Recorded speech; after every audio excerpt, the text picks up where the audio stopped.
अस्सलाम वालेकुम संगत। उम्मीद है खैर खैर सां हूंदो। जीअं सुबुह जो उथंदा आहियूं कज़न अची वेंदो आहे, चवंदो आहे हलऊं गंबट ॾांहुं सिटी स्कैन जी रिपोर्ट खणी अचूं। असां पोइ निकिरी पवंदा आहियूं गंबट तरफ़ ॾांहुं। रस्ते में पहुचंदा आहियूं, बाइक में तेल विझंदा आहियूं, पोइ निकिरी पवंदा आहियूं गंबट तरफ़। तक़रीबन कलाक जो सफ़र करण खां पोइ असां पहुचंदा आहियूं गंबट। हिते बाइक पार्किंग कंदा आहियूं, पार्किंग फ्री हूंदी आहे गवर्नमेंट तरफ़ां। पोइ अंदरि ईंदा आहियूं हॉस्पिटल, रिपोर्ट पुछा कंदा आहियूं। जीअं OPD में रिपोर्ट पई हूंदी आहे उहो बंदि हूंदो आहे, थोरी देरि वेट कंदा आहियूं। तक़रीबन असांखे वेट कंदे कंदे असांखे 2-3 कलाक गुज़री वेंदा आहिनि। रिपोर्ट पुछा कंदा आहियूं त चवंदा आहिनि न अञा तव्हांजी रिपोर्ट त पेंडिंग में पई आहे। जाम कोशिशनि खां पोइ असां चवंदा आहियूं रिपोर्ट मिली वञे पर न मिलंदी आहे। पोइ चवंदा आहिनि 2-3 ॾींहं खां पोइ अचिजो। असां ईंदा आहियूं रस्ते में बाईपास ते मुनर बाग खणंदा आहियूं जेको सखर मां इंटरव्यू ॾेई ईंदो आहे। पोइ असां निकिरी पवंदा आहियूं घर जी तरफ़। गर्मी बि जाम हूंदी आहे, कमंद वारो जूस वारो बीठो हूंदो आहे रस्ते में, त पोइ कमंद जो जूस पीअंदा आहियूं। रस्ते में ईंदा आहियूं त कार ऐं बाइक ते थी पवंदो आहे टकर।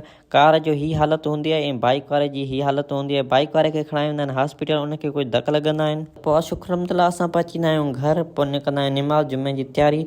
निमाज़ जो बि टाइम थी वेंदो आहे। निमाज़ पढ़ी असां ईंदा आहियूं घर, ॾाढी मानी सानी खाई आराम कंदा आहियूं। पोइ शाम जो उथंदा आहियूं, थी वेंदो आहे असर जी निमाज़ जो टाइम। पोइ असर जी निमाज़ पढ़ी करे ईंदा आहियूं घर।